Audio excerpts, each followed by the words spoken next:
आहे म्हणून आपल्या गावात उत्सव आहे. पूर्वजांनी केलेले पुण्य, पूर्वजांनी केलेले शुद्ध कर्म हे सगळं उत्सवाचं कारण आहे. नंबर 3, सतसंगतीने भगवान परमात्मा आपलासा होण्याकरता त्याकरता अनंत जन्माचे पुण्य यायला लागते. किंबहुना भगवान परमात्मा सतसंगतीने भगवान परमात्मा हातात सापडण्याकरता येण्याकरता अनंत जन्माचे पुण्य यायला लागते. त्याशिवाय तो सहजासहजी हातात सापडणार नाही. चिंतनाचा भाग आहे. माऊली ज्ञानोबा वर्णन करतात. तैसा जन्मांतरी बहुती उपासिता श्री लक्ष्मीपती तू दैवे आजी हाती जाहला अशी जरी. तैसा जन्मांतरी बहुती, अनंत जन्म तुझ्यासाठी मी वाट पाहिले रे देवा. उपासिता तू लक्ष्मीपती तू दैवे आजी हाती जाहला अशी जरी. अनंत जन्म तरच तो भगवान परमात्मा आपलाच होईल. मग तुकाराम वर्णन करतात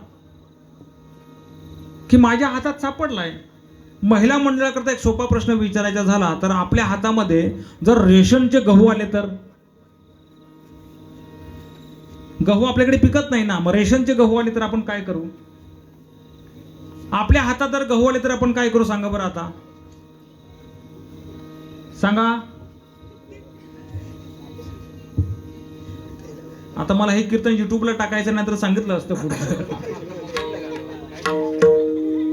झाकली मूठ. रेशनचं गहू आले तर आपण काय करू? रेशनिंगचे गहू आल्याच्या नंतर आपण काय करू? त्याचं पीठ करू ना. दुसरं काय करणार आहात तुम्ही?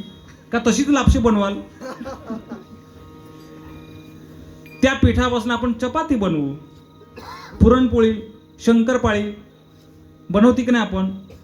पुरणपोळीचा बेत आता वरतीच तो आपल्याला क्वचित पहा उद्या बनवता आला तर. अर्थात सांगायचे तात्पर्य, गहू हातात आल्याच्या नंतर त्या गव्हापासून अनेक प्रकारचे पदार्थ आपण करू. त्याही पलीकडे गहू हातात आल्याच्या नंतर मृदंगाला कणिक लागतं, ते गव्हाचंच. तो मृदंग दुसरं कणिक स्वीकारतच नाही. एकनिष्ठ आहे तो.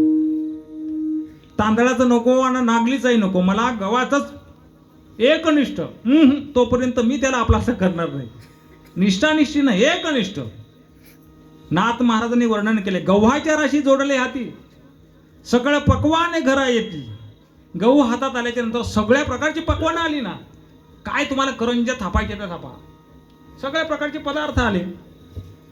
सगळ्यांकरता प्रश्न जर सांगायचा झाला तर तुमच्या आमच्या हातात पैसा आला तर, सुदाम महाराज, कोरोनाच्या काळात तुम्हाला तुमच्या हातात 3 लाख रुपये आले तर तुम्ही गाडी घ्या. थंडीचा कोण त्रास करत बसलाय? पैसा हातात आल्याच्या नंतर आपण काय करू? मी तर बाबा 2200-2500चे धोतर घेईन. प्रत्येकाची आवड निवड वेगळी, भिन्न भिन्न आहे. एखाद्याला वाटेल मी घर बांधावं, एखाद्याला वाटेल लग्न अजून केलं नाही, पैसा आहे तोपर्यंत लग्न डीजे जाणतो मोठा, सगळा जव्हारचा सगळ्यात मोठा. पैसा हातात आल्याच्या नंतर काय कमी आहे हो? सांगा ना मला तुम्ही. पैसा पाहिजे ना, लागतो ना पैसा. नाथ महाराज त्याही करता दिव्य दृष्टांत देतात. द्रव्य जाहले आपुले हाती सगळे पदार्थ घरा येते. द्रव्य म्हणजे पैसा. पैसा हातात आल्याच्या नंतर घरातल्या सगळ्या वस्तू आपण घेऊन येऊ शकतो. मिक्सर, कपाट, फ्रीज, नाना प्रकारच्या वस्तू घरात द्रव्य पैसा आला, सगळ्या वस्तू आल्या ना. त्याही पलीकडे आपण शेतकरी आहोत ना सर्वजण. आपल्या हातामध्ये जर आंबा आणि काजूची बाग आली तर, आंबा आणि काजूची बाग हातात आली तर आपण काय करू? तुमच्या वाडीमध्ये जर आंबे, केसर आंबा जर तयार झाला, तुम्ही मला सांगाल ईश्वर महाराज एक काम करा ना, आंबे खायला लईच कंटाळा यंदा आलाय, सगळे आंबे तोडून घेऊन जा. नाते गोत्यांना आपण देत नाही तरी विकतो आपण नेऊन. कोणी कोणाला आपण देत नाही ना. साधा प्रश्न आहे. माऊली ज्ञानोबा वर्णन करतात, बाग हातात आल्याच्या नंतर, आंब्या काजूची बाग हातात आल्याच्या नंतर त्याचे काजू, त्या काजूची बी, आंबा, त्याचा मोहोर, बरं त्यापासून निघणारी साल देखील आपलीच, त्याची पण आपण शेकोटी करतो. माऊली ज्ञानोबा वर्णन करतात, का उद्यान हातात चढीनले तरी आपैसी सापडली फळे फुले तेवी देखली आजिया देखविले विश्व सकळ. उद्यान म्हणजे बाग. बाग हातात आल्याच्या नंतर सगळ्या प्रकारच्या वस्तू आपल्याच, फळं फुलं, साल तिथली, जागा तिथली, जमीन तिथली, माती, त्या मातीमधून निघणारा डबर दगड देखील आपलाच. त्याही पलीकडे जर तुमच्या हातात जर चिंतामणी आला तर चिंतामणी, तो चिंतामणी हातात आल्याच्यानंतर सगळ्या प्रकारच्या चिंता नष्ट झाल्या. का चिंतामणी आली या हाती, सदा विजय वृत्ती मनोरथी, तैसा मे पूर्ण काम श्री निवृत्ती ज्ञान देवो म्हणे. ज्ञानेश्वर महाराज वर्णन करतात, माऊली वर्णन करतात, चिंतामणी हातात आल्याच्या नंतर सगळ्या प्रकारच्या चिंता नष्ट झाल्या. आपल्या हातात पैसा आला तर सगळ्या प्रकारच्या वस्तू आपण घेतल्या ना. घेतल्या नसाल, पैसा असेल तर उद्या घेऊन टाका. पैसा असेल तर पावती फाडा ना 5-10 हजाराची, काय फरक पडतो पैसा हातात आला तर. पावती फाडतोच ना आपण. पैसा हातात आला, आपण सगळ्या वस्तू घेतल्या. गहू हातात आले, त्याचं पीठ करून पदार्थ बनवले. बाग हातात आली, फळं फुलं सगळी आपली. चिंतामणी हातात आला, सगळ्या चिंता नष्ट झाल्या. ह्या सगळ्या गोष्टी आपल्या जीवनात येतात. मग या सगळ्या दिव्य पदार्थांना निर्माण करणारा जर आपल्या हातात आला तर जीवनात काय कमी आहे हो. आणि तुकाराम वर्णन करतात, ह्या दिव्य पदार्थांना तयार करणारा, निर्माण करणारा, घडवणाराच माझ्या हातात आल्यामुळे आम्ही चिंतारहित झालो. विठाला विठाला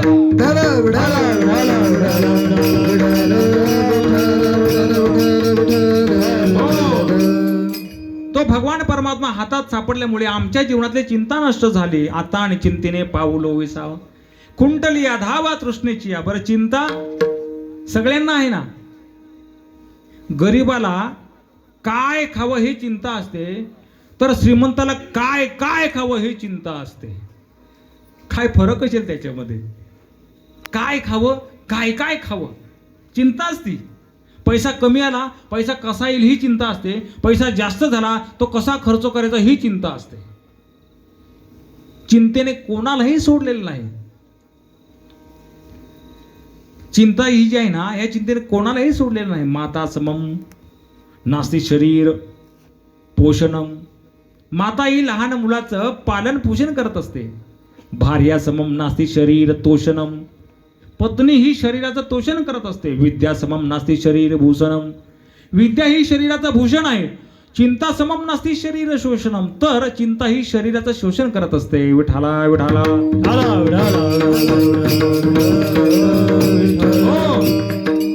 अर्थात तुरा नाम न पिता न बंधू. पैशाची आसक्ती असलेल्या माणसाला त्याचा भाऊ आणि वडील दिसत नाही. अर्थात तुरा नाम न पिता न बंधू. चिंता तुरा नाम न सुख न निद्रा मध्येही आहे. कामात तुरा नाम न भय न लज्जा. कामातूर झालेल्या माणसाला भय पण आहे, लाजही नाही. त्याला किती वेळा सांगा, त्याला लाज मात्र अजिबात नाही, भयही नाही, तो घाबरत नाही, कामातूर असतो. शुद्धा तुरा नाम बलन न तेजा. चिंता तुराना न सुख न निद्रा. ज्या माणसाला चिंता आहे ना, त्याला सुखही नाही आणि झोपही नाही. पण अशा प्रकारची ही जी चिंता आहे ना, तो देव भगवान परमात्मा आमच्या हातात हस्तगत झाल्यामुळे आम्ही चिंता रहित झालो. विठाला विठाला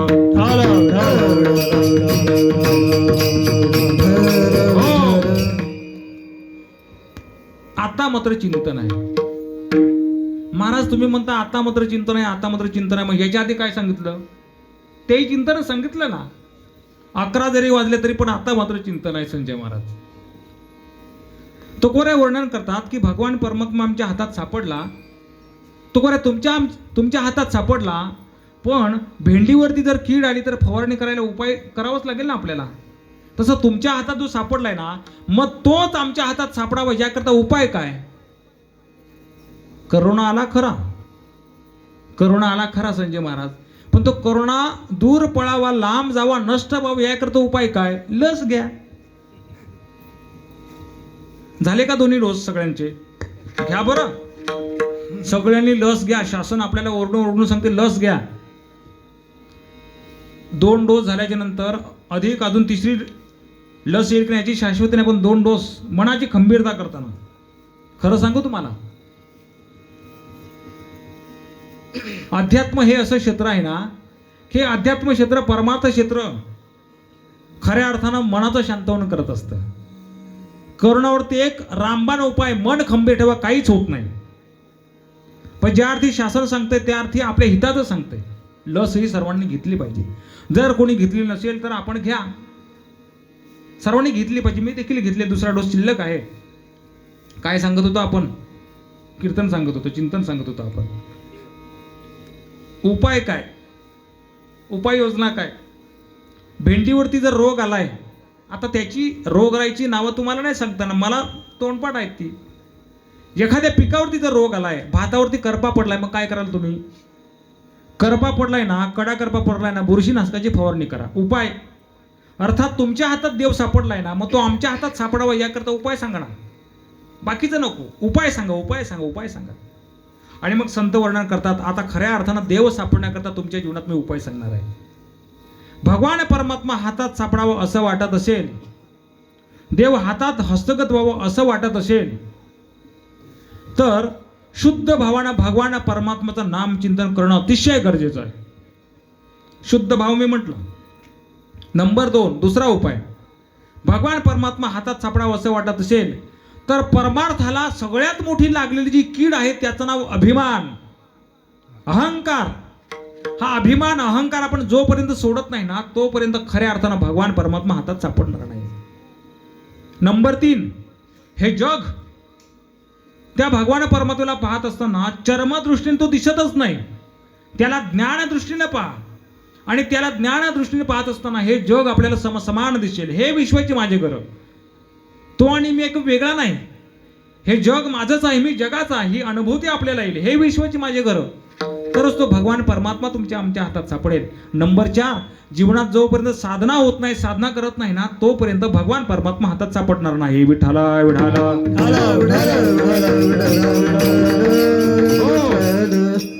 पहिला उपाय, शुद्ध भावाने नामचिंतन करणं अतिशय गरजेचं आहे. सुदामा ब्राह्मण दुःख दरिद्र पिढीला. किती पोहे आणले होते? 1 पोता. किती आणले होते पोहे? पोहे किती आणले होते? 2 मन. मुष्टीभर पोहे. त्याच्या भेटीला गेला. शुद्ध भाव देखोने या गाव सोनियाचा दिला गा. शुद्ध भाव सुदामाच्या अंतरंगातला त्या पोह्यामध्ये शुद्ध भाव होता. परिणाम देव हातात सापडला. आपलासा झाला ना. देवाने सोन्याची नगरी दिली म्हणजे काय? सुदाम देवाने त्याला आपल्यासा करून घेतलं. शुद्ध भावने नामचिंतन करणं अतिशय गरजेचं आहे. कलियुगातले सगळ्यात सोपी साधना म्हणजे नाम साधना. वेळ संपत चाललाय. दुसरा जो आपला उपाय आहे, भगवान परमात्मा हातात सापडावं असं वाटत असेल, तर परमार्थात अध्यात्माच्या प्रांतामध्ये सगळ्यात मोठी जी लागलेली कीड आहे त्याचं नाव अभिमान, अहंकार असं पण त्याला म्हणतो. जोपर्यंत अहंकार आपण सोडत नाही ना, तोपर्यंत देव हातात सापडणार नाही. अहंकार गेला तुका म्हणे देव झाला. अहंकार गेला ना, तुका म्हणे देव झाला म्हणजे काय? देव झाला. देव होणं म्हणजे देव हातात सापडणं होय. श्रीमद भगवद्गीतेच्या 13व्या अध्यायामध्ये 5 आणि 6वा जो श्लोक आहे त्याच्यामध्ये देहाच्या 36 तत्वाचं वर्णन सांगितलंय. मी कधीही सांगत असतो, माझा आवडीचा विषय आहे तो. देह काय आपल्याला कळणं गरजेचं आहे ना. काय आहे त्याच्यामध्ये? 2 हात, 2 पाय, 2 डोळे, 1 मध्ये 2 म्हणजे नाक, केस, एवढंच आहे का? त्याच्या आत काय आहे हे डोक्यानं पाहिलं पाहिजे. श्रीमद भगवद्गीतेच्या 13व्या अध्यायामध्ये याचं वर्णन आलंय. आपल्या घरामध्ये इतर कोणते ग्रंथ असतील याची मी चौकशी करणार नाही, पण आपल्या घरामध्ये श्रीमद भगवद्गीता हा धर्म ग्रंथ असलाच पाहिजे. सातची बोलाची नवे शास्त्र, संसार जिनन हे शस्त्र, परी आत्मा अवतरविती मंत्र अक्षरीये. श्रीमद भगवद्गीतेच्या श्लोकातला प्रत्येक शब्द, प्रत्येक अक्षर हे आत्म्याला आनंद देणारा शब्द आहे. वाचली पाहिजे भगवद्गीता, वाचली पाहिजे, पारायण केलं पाहिजे, ऐकली पाहिजे. संस्कृत नको, मराठीत देखील रूपांतर आहेतच, असलीच पाहिजे. जोपर्यंत आपण वाचत नाही ना, ऐकत नाही ना, तोपर्यंत त्याचं महत्त्व तरी तसं कसं कळेल आपल्याला? जीवानं त्याचं जीवन जगावं कसं ही गीता शिकवते. तर जीवाच्या जीवनात, संजय महाराज, जीवाच्या जीवनात मरताना त्याने कसं मरावं, मरावं कसं हे शिकवत नाही, मरताना कसं मरावं हे भागवत शिकवतं. आणि तुमचं आमचं संविधान हे आपल्याला अधिकार शिकवत असतात. प्रत्येक ग्रंथाचा, प्रत्येक वाङ्मयाचा, प्रत्येक पुस्तकाचा भाव वेगवेगळा आहे. ज्याप्रमाणे श्रीमद भगवद्गीता वाचली पाहिजे, भागवत वाचला पाहिजे, त्याप्रमाणे संविधानामधले अधिकार देखील आपण जोपासले पाहिजेत. काय आहेत आपले अधिकार, आपण कोण आहोत, काय करायला पाहिजे, काय करू नये हे देखील संविधान शिकवताना. डॉक्टर बाबासाहेब आंबेडकरांनी याकरता घटनेमध्ये सगळे अधिकार आम्हाला बहाल केलेत. आपण त्याचा उपयोग केला पाहिजे, अभ्यास केला पाहिजे. सध्याची तरुण पिढी व्यसन आणि फॅशन याकडे लक्ष केंद्रित करते. लग्नसराई आजपासून सुरू झाले. मिक्सर मिळत नव्हतं संजय महाराज मला, कसा बसा आपला जुना माणूस, हक्काचा माणूस म्हणून हे मिक्सर आज हाती लागलं. इतक्या ऑर्डर आहेत या डीजे वाल्यांच्या, आज नको नको करून सोडलं या जव्हार तालुक्याच्या आसपास. इतकी लग्न आहेत आणि आपल्याला त्यांचं खरं रूप पाहायचं असेल तर लग्नात जावं लागतं. बघ सुदाम महाराज, बबन महाराज इकडे आहेत ना. नवरात्रीला मी सहज एका गावात गेलो, गावाचं नाव नाही सांगायचं, गावाला कशाला आपण बदनाम करायचं. सहज एका गावात गेलो, इतकी यात्रा इतकी यात्रा इतकी यात्रा. लोक पाहायचे महाराज कशासाठी आलेत बरं. जसं ढाळे साहेब आज पोलीस वर्दीत नाहीत, आपल्याला समजलं नाही एखाद्या व्यक्तीला इथे पोलीस बसलेत. सहज गेलो, कशा करता जगाचा अनुभव घेण्याकरता यात्रेत चालतं काय. इतकी लोक कशासाठी येतात, काय करायला येतात लोक, काय चालत असेल तिथं. अहो फॅशन आणि फॅशन ह्या दोनच गोष्टी पाहायला मिळतात. काय चाललंय काय. तसं पाहता शिवाजीनगर हा गाव जवळजवळ 99% सुशिक्षित आहे. अर्थात 99% या ठिकाणी सर्व्हिसवाले आहेत आणि मोठ्या आदरानं, प्रेम भावनेनं, भक्ती भावनेने भगवान परमात्म्याचा उत्सव साजरा करतो. हा खरा आनंद आहे. कधी पुढे जायचं आपण. आपली मुलं UPSC MPSC ची परीक्षा देतील कधी. आपण फक्त कामधंदाच करायचा अजिबात नाही. शिक्षण घ्यायचं, सन्मान कमवायचा, इज्जत कमवायची, आपले अधिकार आपण जोपासले पाहिजेत. सगळ्या घटनेमध्ये तुम्हाला अधिकार दिलेलेच आहेत. व्यसनाधीनता कमी होणं अतिशय गरजेचं आहे. माळकरी वा असं मी मुळात म्हणणार नाही, पण निर्व्यसनी हे बनणं अतिशय गरजेचं आहे. कीर्तन करणे व्यासपीठावर सांगावं तरी काय हो. व्यासपीठ कशासाठी आहे. अध्यात्माचा भाग आहेच ना, देवप्राप्ती करता आहेच, पण त्याही पलीकडे तरुण पिढीने घडलं पाहिजे, घडलं पाहिजे, घडलं पाहिजे, घडलं पाहिजे. आता आपण पुढे जाणं अतिशय गरजेचं आहे. सूत्रसंचालन करत असताना माझ्यापेक्षा कठीण शब्दात या ठिकाणी सूत्रसंचालन चालतं. शिक्षक लोक किती चांगले चांगले आहेत, किती सर्व्हिसवाले आहेत, तरी देखील येतं किंचितही गर्व नाही. आदर्श माणसाचं जीवन, तरुणांचं जीवन हे आदर्शदायी बनलं पाहिजे. मोठ्यांचा आपण आदर घेतला पाहिजे, आदर केला पाहिजे. आणि खरं सांगू, जोपर्यंत प्रत्येकाचा सन्मान, प्रत्येकाची जागा आपण जोपर्यंत देत नाही ना, तोपर्यंत आपल्यातील वाद संपत नाही. प्रत्येकाचा सन्मान हा आपण प्रत्येकाला दिलाच पाहिजे. काय सांगत होतो मी, वाचलं पाहिजे, श्रवण केलं पाहिजे. त्याच्यामध्ये काय आहे, नुसतं वाचून नाही तर त्याचं प्रॅक्टिकल प्रात्यक्षिक करणं गरजेचं आहे. जीवनामध्ये आचरण करणं गरजेचं आहे. श्रीमद भगवद्गीता सांगत होतो, त्या श्रीमद भगवद्गीतेमध्ये 13व्या अध्यायामध्ये 5 आणि 6 क्रमांकाचा श्लोक आहे. महाभूतान अहंकारो बुद्धिर्व्यक्तमेव च इंद्रियाणि दशेकं च पंचचेंद्रिय गोचरः इच्छा द्वेष सुखम दुःखम संघात चेतना धृती एतत् चित्र समासेन सविकारम उदारुतम. या 2 श्लोकामध्ये देहाची 36 तत्व सांगितली. कसा देह आहे, त्याला 2 पाय, 2 हात, 2 डोळे आहेत. या देहामध्ये 36 तत्व आहेत. ही आपण जाणणं गरजेचं आहे. महाभूतान अहंकार, पंचमहाभूत जी एकत्र नांदतात, हे देहात नसली, देहाच्या बाहेर आहेत. 36 तत्वामधील 28 तत्व देहामध्ये आहेत, उर्वरित त्याच्या बाहेरचे आहेत. पंचमहाभूत, महाभूतान अहंकारो, मोजा बरं आता. महाभूत, पंचमहाभूत, अहंकारो म्हणजे अहंकार, पंचमहाभूत अहंकार 6, महाभूतान अहंकारो बुद्धिर्व्यक्तमेव च, बुद्धी 7, अव्यक्त 8, इंद्रियाणि दशेकं च, 5 ज्ञानेंद्रिय, 5 कर्मेंद्रिय, 5 5 10, 10 इंद्रियांची 10 विषय. पायाचा विषय चालणं, हाताचा विषय खाणं, डोळ्याचा विषय पोहणं, जागे व्हा, डोळ्याचा विषय पाहणं. प्रत्येक इंद्रियाचा वेगवेगळा विषय. पंचतेंद्रिय गोचरः, 10 10 20, आधीचे 8 28. इच्छा द्वेष सुखम दुःखम संघात चेतना धृती, हे 7 झाले. 28 आणि 7 35, बरोबर ना. प्रत्येकाला इच्छा आहे, प्रत्येकाला द्वेष आहे, कीर्तन संपलं का पाच मग कसा बाहेर येतो तो द्वेष. संजय महाराज कठीण कठीण कठीण कठीण. इच्छा द्वेष. सुख प्रत्येकाला आहे, दुःख प्रत्येकाला आहे ना. तुम्ही सांगाल बरं, सुख दुःख इच्छा द्वेष ह्या ज्या गोष्टी ह्या वजनात आपण मापू शकत नाही. अहंकार तुम्ही मापाल. ईश्वर महाराज येताना डेंगाच्या पुढे 5 किलो अहंकार घेऊन आलेत. संजय महाराज काल गेले होते ना, त्या सप्त्यात 3 किलो सुख होतं आणि 2 किलो दुःख होतं. सांगाल अदृश्य. इच्छा द्वेष सुखम दुःखम संघात चेतना वृत्ती. आपल्याला आता त्याचं वर्णन करायचं नाही. 35 आणि 36वा मन इंद्रियांचा राजा, त्याची सर्व भावे पूजा. ही देहाची 36 तत्व. कशा करता हे वर्णन सांगतोय. देहामध्ये 36 तत्व आणतात ना, आपण जाणली पाहिजे तो काय आहे देहामध्ये.